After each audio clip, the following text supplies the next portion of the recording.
नमस्कार दोस्तों, मैं अशोक कुमार आपका एक बार फिर से हार्दिक स्वागत करता हूं हमारे इस YouTube channel target with Rohit में। दोस्तों, भूगोल की सीरीज चल रही थी, उसी का ये नेक्स्ट वीडियो है। और ये जो वीडियो है वो है इंडियन रिवर सिस्टम। क्या है? Indian river system. Indian river system यानी कि इसको हम बोलेंगे भारतीय नदी तंत्र। क्या बोलेंगे? भारतीय नदी तंत्र। ठीक, यानी कि इंडियन रिवर सिस्टम यानी कि भारतीय नदी तंत्र। दोस्तों, हमारा जो भारत की नदियां हैं सैकड़ों में हैं, हजारों में हैं, लेकिन इनमें से जो प्रमुख नदियां हैं वो हम आपको बताएंगे। अब क्या होता है कि हमारे भारत का क्षेत्रफल काफ़ी बड़ा है ना, इसलिए सुविधा के अनुसार इनको दो भागों में बांट दिया गया। आप नोट करते चलो कि भारतीय नदी तंत्र को दो भागों में बांट दिया। कितने भागों में बांट दिया? दो भागों में बांट दिया। ठीक, नंबर एक लिख लो। दो भागों में बांटा है। ठीक, नदी को किस भागों में बांटा? भारतीय नदी को भारतीय नदी तंत्र, इसको दो भागों में बांट दिया। एक हिमालयी नदी, हिमालयी नदियां। ठीक, दूसरा है प्रायद्वीपीय नदियां, प्रायद्वीपीय नदियां। ठीक, हिमालयी नदियां और प्रायद्वीपीय नदियां। हिमालयी नदियों को हिमालय पार नदियां भी बोलते हैं और इसको बोल सकते हैं हम उत्तर भारत की नदियां। ठीक है, और ये हो गया दक्षिण भारत की नदियां, दक्षिण भारत की नदियां। यानी कि हिमालय नदी को हम उत्तर भारत की भी नदी बोलते हैं और प्रायद्वीपीय नदी को दक्षिण भारत की नदियां बोलते हैं। यानी कि हमने नदियों को दो भागों में बांट दिया ताकि हम इनका अध्ययन बहुत ही सुचारू रूप से और अच्छे ढंग से कर सकें। तो नदी तंत्र को कितने भागों में बांटा? दो भागों में। हिमालयी नदियां, ऊपर की नदियां, और प्रायद्वीपीय नदियां मतलब नीचे की नदियां, प्रायद्वीपीय भाग की नदियां। हिमालय नदी को हिमालय पार की नदियां भी बोलते हैं, या इसको उत्तर भारत की नदियां और दक्षिण भारत की नदियां। ठीक, अब क्या है, सुविधा के लिए अब फिर डालेंगे हेडिंग, डालेंगे हिमालयी नदियां। क्या लिखेंगे? हिमालयी नदियां। ठीक है, हिमालयी नदियां यानी कि हिमालय से निकलने वाली जो नदियां हैं उनके बारे में अध्ययन करेंगे। ये नदियां भी सैकड़ों में हैं, लेकिन विशेषकर हम सिंधु नदी तंत्र, गंगा नदी तंत्र और ब्रह्मपुत्र नदी तंत्र। ठीक, हिमालय नदियों को फिर से क्या किया गया? तीन भागों में बांट दिया। कितने भागों में बांट दिया? हिमालय नदियों को तीन भागों में बांट दिया। एक है सिंधु नदी तंत्र, सिंधु नदी तंत्र। दूसरा है गंगा नदी तंत्र और तीसरा है ब्रह्मपुत्र नदी तंत्र।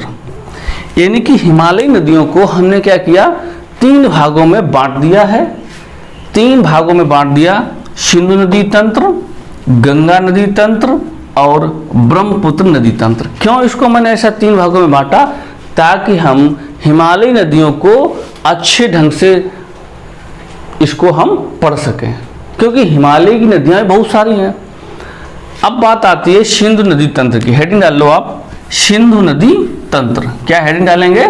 सिंधु नदी तंत्र। अब सबसे पहले हम पढ़ेंगे सिंधु नदी तंत्र के बारे में।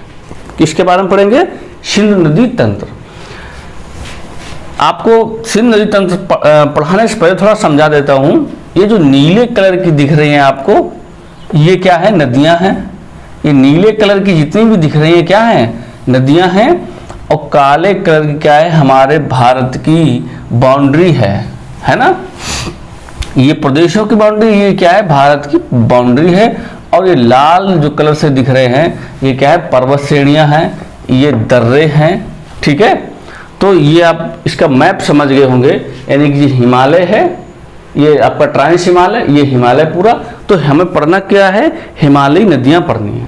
अब उसमें सबसे पहले हमने डाला सिंधु नदी तंत्र। क्या डाला, सिंधु नदी तंत्र। अब देखिएगा सिंधु नदी तंत्र, अब आप नोट करते चलो, सिंधु नदी तंत्र या सिंधु नदी पर, अब सिंधु नदी तंत्र में भी पहले डालो सिंधु नदी, ठीक है, सिंधु नदी, ठीक। सिंधु नदी तंत्र में पहले क्या डाल लो, सिंधु नदी, ठीक। अब सिंधु नदी में लिख लीजिएगा आप कि सिंधु नदी का उद्गम स्थल, सिंधु नदी का उद्गम स्थल ये क्या है हमारा, मानसरोवर झील। ये क्या है, देखो ये है रहा मानसरोवर झील।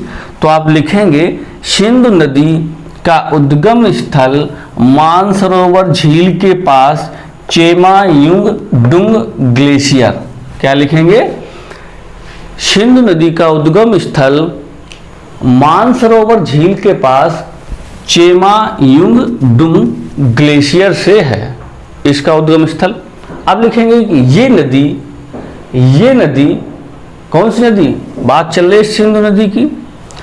सिंधु नदी लद्दाख एवं जास्कर, ये कौन सी पर्वत श्रेणियां हैं, लद्दाख और ये जास्कर। लिखेंगे सिंधु नदी भारत में प्रवेश कर लद्दाख एवं जास्कर पर्वत श्रेणियों के मध्य होते हुए गिलगित, यहाँ क्योंकि ये क्या है, ये पीओके है इतना, तो ये रहा गिलगित। तो सिंधु नदी तंत्र लद्दाख एवं जास्कर पर्वत श्रेणियों के बीच से होकर के गिलगित के समीप एक गार्ज का निर्माण करते हुए पाकिस्तान में चली जाती है। आपने तो नोट कर लिया। और पाकिस्तान में जो है वो कराची के पूर्व, यहाँ कराची है, कराची के पूर्व में अरब सागर में मिल जाती है। बात को समझो, फिर से एक बार बता रहा हूँ। सिंधु नदी का उद्गम स्थल मानसरोवर झील के पास चेमायुंगडुंग ग्लेशियर से है और ये नदी बहते हुए भारत में लद्दाख एवं जास्कर पर्वत श्रेणियों के मध्य होते हुए गिलगित के समीप गार्ज का निर्माण करते हुए पाकिस्तान में, है ना, पाकिस्तान में कराची के पूर्व अरब सागर में मिल जाती हैं, ठीक। सिंधु नदी की कुल लंबाई कितनी है, 2880 किलोमीटर, 2880 किलोमीटर। यानी कि सिंधु नदी की जो लंबाई है वो 2880 किलोमीटर है। क्योंकि यहाँ से निकलती मानसरोवर झील, यहाँ क्या है, तिब्बत, इसके बाद भारत में प्रवेश करती है, फिर आ जाती है पाकिस्तान में। तो फिर आगे पॉइंट बना के नोट करेंगे कि भारत में इसकी लंबाई 709 किलोमीटर है। भारत में सिंधु नदी की लंबाई जो है वो 709 किलोमीटर, यानी भारत में केवल 709 किलोमीटर सिंधु नदी बहती है, ठीक। नेक्स्ट पॉइंट लिख लीजिएगा, सिंधु नदी, ये है ना, सिंधु नदी गिलगित के समीप क्या करती है, गार्ज का निर्माण करती है। मैंने आपको बताया था गार्ज के बारे में। गार्ज क्या होता है कि जब नदी पतले यानी कि सकरे और गहरे घाटी का निर्माण करती है। ऐसे ये मान लो आपका पर्वत है, ठीक, ये नदी है, ठीक। ये नदी देखो बहुत पतले सकरे घाटी का निर्माण करती है और ये क्या है आपका, ये पर्वत है। इसी को क्या बोलते हैं, गार्ज बोलते हैं। क्या बोलते हैं, गार्ज बोलते हैं। समझ गए, गार्ज यानी कि सिंधु नदी गिलगित के समीप गहरे गार्ज का निर्माण कर दक्षिण की ओर पाकिस्तान में मुड़ जाती है और क्या करती है, गहरे गार्ज का निर्माण करती है। सिंधु नदी, नोट करते जाओ सारे पॉइंट, सिंधु नदी पूर्ववर्ती नदी है। कैसी है, पूर्ववर्ती नदी है, ठीक है। कैसी है, पूर्ववर्ती। पूर्ववर्ती नदी का मतलब ये होता है कि वे नदियां जो हिमालय के उत्थान से पूर्व बहती थीं, वहां पर थीं, हिमालय का निर्माण बाद में हुआ, तो उनको क्या बोलते हैं? पूर्ववर्ती नदी बोलते हैं। तो पूर्ववर्ती नदी सिंधु, सतलज और ब्रह्मपुत्र। पूर्ववर्ती नदी कौन कौन सी हैं? एक तो सिंधु है, आप नोट कर सकते हो, सतलज है और ब्रह्मपुत्र। ठीक है, तो ये कैसी हैं? पूर्ववर्ती नदियां हैं। सिंधु, सतलज और ब्रह्मपुत्र, ये तीनों नदियां पूर्ववर्ती नदियां हैं, यानी कि हिमालय के उत्थान से पूर्व ये नदियां बहती थीं। और कहाँ गिरती थीं?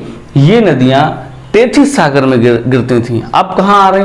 ये नदी देखो, सिंधु में सतलज मिलकर के अरब सागर में आ रही है, ब्रह्मपुत्र जब बंगाल की खाड़ी में आ जाएगी। लेकिन तब ये नदियां कहाँ गिरती थीं? ये नदियां टेथिस सागर में गिरती थीं। जहाँ पर आज ये हिमालय है, जहाँ पर आज ये हिमालय है, वहाँ पर कभी क्या हुआ करता था? टेथिस सागर। क्योंकि टेथिस सागर था यहाँ पर, हिमालय का निर्माण बाद में हुआ, इसलिए सिंधु, सतलज और ब्रह्मपुत्र को पूर्ववर्ती नदी भी बोलते हैं। ठीक, इसके बाद सिंधु नदी की लंबाई हो गई। इसके बाद यहाँ पर आ जाइएगा, ये जो है लाल कलर से दिख रहा है आपको, ये है लेह जिला, लेह नगर। तो लिखेंगे लेह नगर सिंधु नदी के किनारे पर बसा हुआ है। एक पॉइंट नोट कर लेंगे, लेह नगर सिंधु नदी के किनारे पर बसा हुआ है।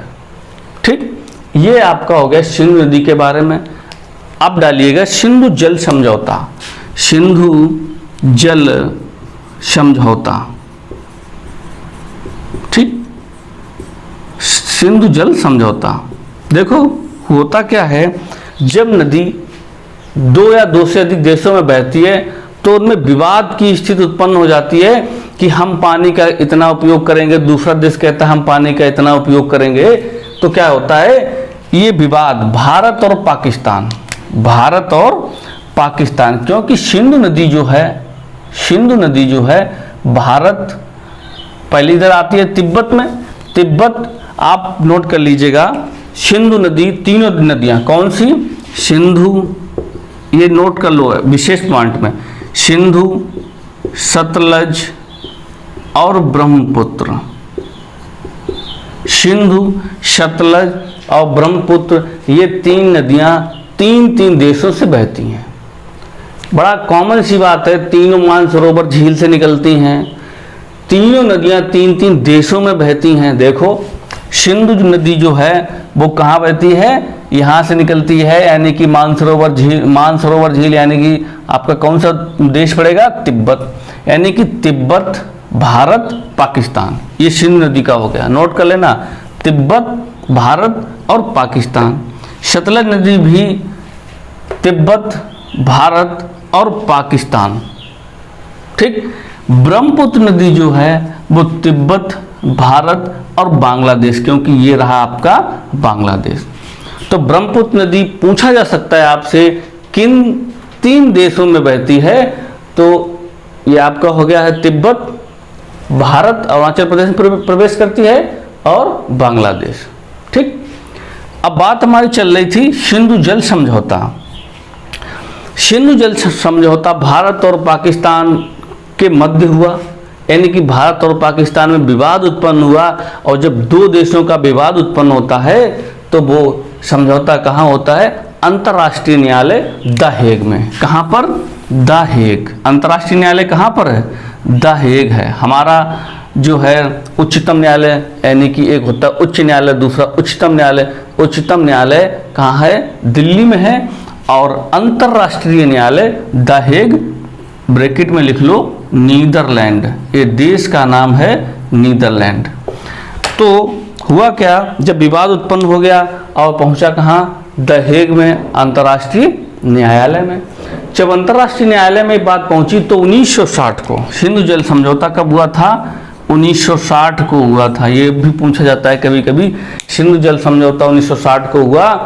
और ये बोला गया कि तीन नदियां सिंधु, झेलम और चिनाब। नोट करते रहना सारी बातें।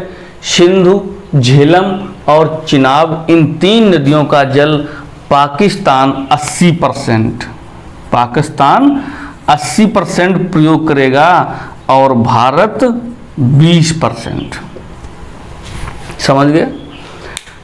सिंधु, झेलम और चिनाब, इन 3 नदियों का, क्योंकि ये सिंधु नदी तंत्र है, 6 नदियां हैं सिंधु लगा करके, तो इनमें से 3 नदियों का पानी जो है, यानी कि उत्तर की 3 नदियां, ये 80% पानी पाकिस्तान यूज करेगा और 20% पानी भारत इसका प्रयोग करेगा। तो ये सिंधु जल समझौता था, कब हुआ था? 1960 में है। इससे ज़्यादा और कुछ सिंधु के बारे में नहीं पूछा जाता है। सिंधु नदी के बारे में पर्याप्त पॉइंट हो चुके हैं। ठीक, ये कैसी है? पूर्ववर्ती नदी है। कहाँ से निकलती है? चेमायुंगडुंग से निकलती है। इसकी कुल लंबाई कितनी है? 2880 किलोमीटर है। भारत में कितनी बहती है? 709 किलोमीटर बहती है। और ये गिलगित के समीप गहरे गार्ज का निर्माण कर दक्षिण की ओर मुड़ जाती है, पाकिस्तान में कराची के पूर्व और अरब सागर में बह जाती है। सिंधु जल समझौता कब हुआ? 1960 में हुआ। सिंधु नदी लद्दाख एवं जास्कर पर्वत श्रेणियों के मध्य से बहती है। कई बार प्रश्न पूछा गया कि सिंधु नदी किन 2 पर्वत श्रेणियों के मध्य बहती है? तो लद्दाख एवं जास्कर। और ये जो लाल कलर का निशान है, ये क्या है? लेह। तो लेह जो नगर है वो इसी नदी के किनारे बसा हुआ है। पर्याप्त पॉइंट हो गया सिंधु नदी के बारे में। ठीक है, अब हम किसके बारे में बात करेंगे? अब हम बात करेंगे सतलज नदी। अभी और पॉइंट नोट कर लो कि सिंधु नदी में उत्तर की या उत्तर नहीं, उत्तर भी लिख सकते हैं क्योंकि नदी ऐसी बह रही है ना, तो दायां ये होगा, बायां नीचे होगा। ठीक है, तो सिंधु नदी में दाईं ओर से मिलने वाली नदियां। ठीक, दाईं ओर से सिंधु नदी में बहुत सारी नदियां हैं जो मिलती हैं आकर के। ठीक, तो कभी कभी पूछ भी दिया जाता है कि सिंधु नदी में दाईं ओर से आकर के मिलने वाली नदियां, क्योंकि ऐसी नदी बहेगी तो ऊपर दायां होगा, नीचे बायां होगा। ठीक, तो दाईं ओर से मिलने वाली नदियां कुछ हैं, लिख लेंगे। द्रास, शिगार, नुब्रा। ठीक, द्रास, शिगार, नुब्रा। ठीक है, ये 3 नदियां हैं। तो बहुत सारी नदियां हैं, लेकिन प्रमुख नदियों के बारे में ही वर्णन किया जा सकता है, क्योंकि सैकड़ों नदियां छोटी छोटी जो हैं सिंधु नदी में आकर के मिलती हैं। कहाँ से? दाईं ओर से मिलने वाली, यानी कि नुब्रा और एक नदी है नुब्रा, द्रास, शिगार। ठीक है, अभी फिलहाल में 3 हैं। अब लिख लेंगे बाईं ओर से। कहाँ से? बाईं ओर से मिलने वाली नदियाँ झेलम, चिनाब, रावी, ब्यास, सतलज। क्या लिखेंगे? झेलम, फिर चिनाब, रावी, व्यास और सतलज। ठीक है, तो सिंधु नदी में बाईं ओर से मिलने वाली ये 5 नदियां हैं, झेलम, चिनाब, रावी, ब्यास, सतलज। इन 5 नदियों को पंचनद बोलते हैं। क्या बोलते हैं? पंचनद। पंचनद याद रखना, कभी कभी पूछ लिया जाता है पंच नदियों में कौन सी नदी शामिल नहीं है, तो 3 नदियां शामिल करा देते हैं, एक दूसरा ऑप्शन दे देते हैं। तो झेलम, चिनाब, रावी, व्यास, सतलज ये क्या है? पंचनद है, यानी कि पंचनद इनको बोला जाता है। एक चीज और ध्यान रखना, इनको कभी कभी उत्तर से दक्षिण की ओर मिलाया जाता है, यानी कि सही क्रम क्या है इनका? उत्तर यानी ऊपर से नीचे, तो उत्तर से दक्षिण की ओर यही सही क्रम है। इनको आप नोट कर सकते हैं एक पॉइंट बना करके कि उत्तर से दक्षिण की ओर यही नदियां हैं और सीरियल से हैं, क्रमानुगत हैं, क्रमानुसार हैं झेलम, चिनाब, रावी, व्यास और सतलज। ये इनको क्या बोला जाता है? पंचनद बोला जाता है। क्या बोला जाता है? इनको पंचनद बोला जाता है। तो सिंधु नदी में दाईं ओर से मिलने वाली नदियां और बाईं ओर से मिलने वाली नदियों को हमने आपको नोट करा दिया है। ये पंचनद हैं और ये बहुत ही इंपॉर्टेंट है। द्रास, शिगार, नुब्रा, ये तीन जो है, तीन चार, ये क्या होती हैं? मेन है जो हमारी दाईं ओर से मिलती हैं आकर के किसमें? सिंधु नदी में। ठीक, अब सिंधु नदी की ये क्या हो गई? ये सहायक नदियां हो गई। तो सिंधु नदी की ये सहायक नदियां हो गई झेलम, चिनाब, रावी, व्यास और सतलज। सिंधु नदी के बारे में पर्याप्त हो चुका है। ठीक, अब आप हेडिंग डालेंगे झेलम नदी। क्या डालेंगे? झेलम नदी। ठीक है। अब देखो ये 5 नदियां हैं, इनको पंचनद और पंजाब ये रहा, और ये पूरा पंजाब था। जब हमारा भारत और पाकिस्तान का विभाजन नहीं हुआ था तो आधा पंजाब कहाँ चला गया? पाकिस्तान में, आधा चला गया भारत में, यानी 2 भागों में विभाजित हो गया। इसीलिए पंजाब को पंजाब बोला जाता था, क्योंकि वहाँ पर 5 नदियाँ आकर के एक दूसरे में मिलती हैं। ये देखो झेलम, चिनाब, रावी, व्यास, सतलज सारे आकर के एक ही तो हो जाती हैं, सभी की धाराएं एक ही तो हो जाती हैं, इसीलिए इसको बोलते हैं पंजाब। ठीक, और पंचनद। अब बात आती है झेलम नदी की। झेलम नदी के बारे में विस्तार से नोट कर लो कि झेलम नदी का उद्गम स्थल वेरीनाद झील। झेलम नदी का उद्गम स्थल वेरीनाथ झील के समीप शेषनाग वेरीनाथ झील के समीप शेषनाग झील से हुआ है।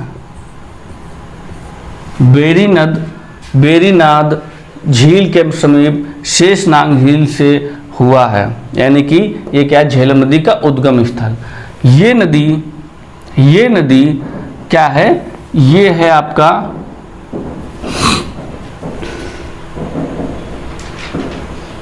ये नदी, झेलम नदी के बारे में लिख दिया वेरीनाथ झरने, झील नहीं, वेरीनाथ झरने के समीप शेषनाग झील से हुआ है। और ये नदी शेषनाग झील से निकलते हुए बुलर झील में, ये देख रहे हैं आप, ये कौन सी झील है? बुलर झील। और ये झील बुलर झील में प्रवेश करते हुए भारत और पाकिस्तान का बॉर्डर, यानी कि भारत और पाकिस्तान की बॉर्डर बनाते हुए सिंधु नदी में मिल जाती है। भारत और पाकिस्तान का जो बॉर्डर है वो 170 किलोमीटर की लंबाई तय करती है, यानी कि एकमात्र नदी। आप नोट करते रहें झेलम नदी के बारे में कि सिंधु नदी जो है, सिंधु नदी तंत्र की एकमात्र नदी है जो जम्मू कश्मीर से निकलती है। सिंधु नदी तंत्र की एकमात्र नदी है जो जम्मू कश्मीर से निकलती है। और सिंधु नदी की एकमात्र सहायक नदी जो है वो कौन सी? यानी नदी तंत्र में झेलम, जो भारत और पाकिस्तान की सीमा का निर्धारण करती है। नोट करते रहना सारे पॉइंट कि ऐसी नदी का नाम बताओ जो भारत और पाकिस्तान का सीमा का निर्धारण करती है, यानी भारत और पाकिस्तान की सीमा के साथ साथ बहती है 170 किलोमीटर, तो झेलम नदी है। झेलम नदी बुलर झील से निकलते हुए भारत एवं पाकिस्तान के सीमा का निर्धारण करते हुए, और ये जो है सिंधु नदी में मिल जाती है। कहाँ पर? पाकिस्तान के मिठान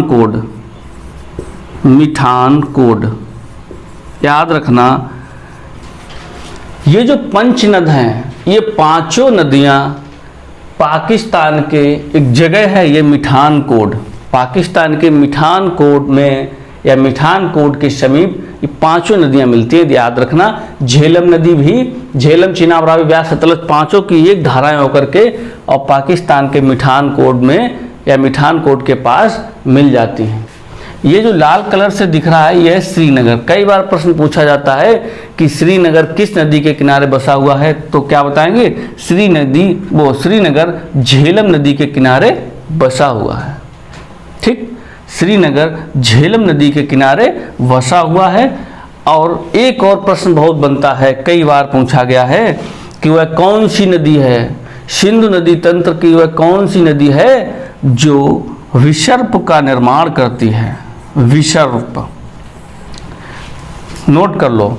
झेलम नदी जो है वो एकमात्र सिंधु नदी तंत्र की नदी है जो जम्मू से निकलती, जम्मू कश्मीर से निकलती है और जो विसर्प का निर्माण करती है। अब आप सोचेंगे विसर्प क्या होता है? जब नदी इस टाइप से बहने लगती है तो इसको बोलते हैं विसर्प। नदी जब पर्वतों से निकलती है तो ऊंचाई होती है तो क्या होता है कि बहाव बहुत तेज होता है, इसलिए ज़्यादा नदी घुमाव नहीं कर सकती है, एक लगभग सीधी अवस्था में बहती है। जब वो मैदान में प्रवेश करती है, जब वो मैदान में प्रवेश करती है तो उसका वेग कम हो जाता है, ढलान कम हो जाता है और नदी क्या करती है? विसर्प का निर्माण करती है। तो झेलम नदी जो है एकमात्र ऐसी नदी है, ये देखो ये विसर्प है ऐसे, ठीक, विसर्प का निर्माण कर रही है। तो एकमात्र झेलम नदी है जो विसर्प का निर्माण करती है। ठीक, ये तो पर्याप्त हो गया झेलम नदी के बारे में। अब नेक्स्ट नदी डाल लीजिएगा चेनाब नदी। ठीक, चेनाब नदी, चेनाब। झेलम के बारे में हो गया, ये भारत पाकिस्तान का बॉर्डर यानी कि सीमा भी बनाती है, बहुत इंपॉर्टेंट नदी है, इसको आप अच्छे से नोट करना। इसके बाद नंबर आता है चेनाब नदी। चेनाब नदी जो है वारालाचा दर्रे, वारालाचा मैंने आपको बताया था, दर्रा जब पढ़ाया था, दर्रे पढ़ाए थे, तो एक दर्रा था वारालाचा दर्रा। ये रहा वारालाचा दर्रा और ये आपका क्या है? हिमाचल प्रदेश। तो लिखेंगे चेनाब नदी हिमाचल प्रदेश के वारालाचा दर्रे से दो नदियों के रूप में जन्म लेती है, चंद्रा एवं भागा। ये दो नदियां हैं, चंद्रा एवं भागा, छोटी छोटी नदी हैं और ये जैसे ये रही चंद्रा, ये रही भागा और आपस में मिलकर के एक नदी यानी कि चेनाब नदी का निर्माण करती हैं। तो आप नोट कर सकते हैं कि चेनाब नदी हिमाचल प्रदेश के वारालाचा दर्रे से दो नदियों चंद्रा एवं भागा से बनती हैं, यानी दो नदियों के रूप में ये नदी निर्माण करती है। किस नदी को? चेनाब नदी को। चेनाब नदी भारत से, आगे नोट करेंगे, चेनाब नदी भारत से बहते हुए पाकिस्तान में मिठानकोट में मिल जाती है। ये देखो चेनाब नदी, ये सारी नदियाँ आपस में एक दूसरे से जुड़ करके आती कहाँ है? मिठानकोट में ही आती हैं। ठीक, और एक चीज़ नोट करेंगे कि चेनाब नदी सिंधु नदी तंत्र की सबसे बड़ी सहायक नदी है। क्या नोट करेंगे कि चेनाब नदी सिंधु नदी तंत्र की सबसे बड़ी सहायक नदी है। ये सारी क्या है? ये सहायक नदियाँ तो हैं, झेलम, चेनाब, रावी, व्यास, सतलज, ये क्या हैं? ये सिंधु नदी की सहायक नदी हैं। तो पूछा जाता है कि चेनाब क्या है? तो चेनाब सिंधु नदी की सहायक नदी है। इतना आप नोट कर लीजिएगा। चेनाब नदी के बारे में पर्याप्त हो गया है। ये कहाँ से निकलती है? हिमाचल प्रदेश के वारालाचा दर्रे से प्रवेश कर निकलती है, दो नदियों के रूप में, चंद्रा भागा, और ये आपका जम्मू कश्मीर है ना, जम्मू कश्मीर से बहते हुए पाकिस्तान में गिर जाती है या पाकिस्तान में मिल जाती है। ठीक, ये तो हो गया आपका चेनाब नदी। और ये एकमात्र सहायक नदी है, सबसे बड़ी सहायक नदी है, एकमात्र नहीं सबसे बड़ी सहायक नदी है सिंधु नदी की चेनाब नदी। अब बात आती है रावी नदी और व्यास नदी। रावी और व्यास। रावी नदी जो है, नोट कर लें आप, रावी नदी जो है वो ये रहा है ना, रावी नदी रोहतांग दर्रे के पास, नोट करेंगे रावी नदी हिमाचल प्रदेश के रोहतांग दर्रे के पास व्यास कुंड से निकलती है। फिर से एक बार सुन लो कि रावी नदी, ये रही रावी नदी आपकी, ये ठीक है, रावी नदी हिमाचल प्रदेश के रोहतांग दर्रे के समीप व्यास कुंड से निकलती है और ये भारत में बहते हुए पाकिस्तान में मिल जाती है। बस इतना पर्याप्त है रावी नदी के बारे में। ठीक, अब नदी आती है व्यास नदी। व्यास नदी का भी उद्गम स्थल यही है। व्यास नदी का उद्गम स्थल हिमाचल प्रदेश के, ये रहा है ना व्यास नदी, रावी व्यास दोनों का उद्गम स्थल एक ही है, तो व्यास नदी हिमाचल प्रदेश के है ना रोहतांग दर्रे के समीप व्यास कुंड से हुआ है और ये बहते हुए पाकिस्तान में मिल जाती है व्यास नदी। ठीक, इसके बाद एक नोट करेंगे, व्यास नदी सतलज नदी की सहायक नदी है। किसकी? सतलज नदी की क्या है? सहायक नदी है। तो कई बार पूछा जाता है कि सतलज की सहायक नदी कौन सी है, तो सतलज की सहायक नदी व्यास नदी है। ये पॉइंट नोट कर लेना। और एक पॉइंट नोट कर लो कि सिंधु नदी तंत्र की एकमात्र नदी व्यास नदी है जो केवल भारत में ही बहती है। देखो व्यास नदी ये पंजाब तक आई है ना, और आगे तो ये क्या सतलज है, तो व्यास नदी पंजाब, एक चीज नोट कर लीजिएगा कि व्यास नदी एकमात्र नदी है जो केवल भारत में ही बहती है। सिंधु नदी तंत्र की बात हो रही, सिंधु नदी तंत्र की एकमात्र नदी व्यास नदी जो कि केवल भारत में बहती है। और नोट करो व्यास नदी के बारे में कि व्यास नदी सतलज नदी में पंजाब के निकट, पंजाब में कपूरथला के निकट हरके बैराज, व्यास नदी पंजाब में कपूरथला के निकट हरके बैराज में मिल जाती है। ये हरके बैराज रहा और यहीं पे क्या होता है, ये भाखड़ा नागल बांध बनाया गया है। ठीक, तो ये व्यास नदी के बारे में हो गया। अब डाल लीजिएगा सतलज नदी, क्या डालेंगे? सतलज नदी, सतलज नदी। तो नोट कर लीजिएगा सतलज नदी के बारे में कि सतलज नदी, ये रही सतलज नदी।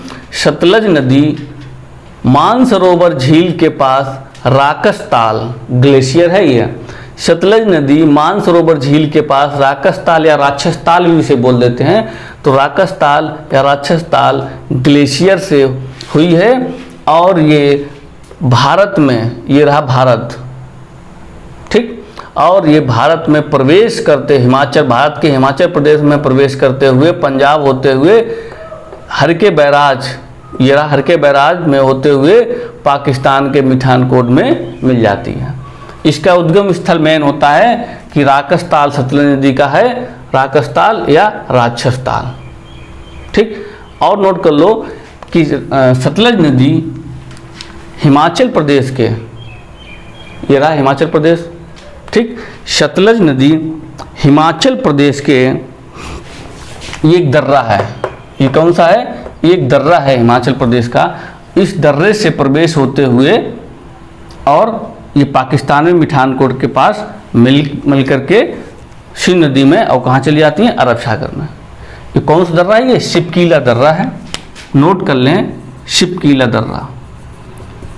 कभी कभी पूछ दिया जाता है कि शिपकीला दर्रे के समीप कौन सी नदी भारत में प्रवेश करती है, तो सतलज नदी। सतलज नदी तिब्बत के मानसरोवर झील के समीप राकसताल या राक्षसताल से भारत में शिपकीला दर्रे से प्रवेश करते हुए हिमाचल प्रदेश में बहते हुए पंजाब में कपूरथला के निकट हरके बैराज से होते हुए और ये पाकिस्तान में मिल जाती है। ठीक, और यहीं पर क्या होता है, सतलज नदी पर ही प्रश्न पूछा जाता है भाखड़ा नागल बांध किस नदी पर बना है, तो भाखड़ा नागल बांध सतलज नदी पर बसा है, सतलज नदी पर बना हुआ है। तो आपके ये सारी नदियां संभवतः समझ में आ गई होंगी, सिंधु, झेलम, चिनाब, रावी, व्यास और सतलज नदी। इन नदियों के बारे में पर्याप्त हो गया है।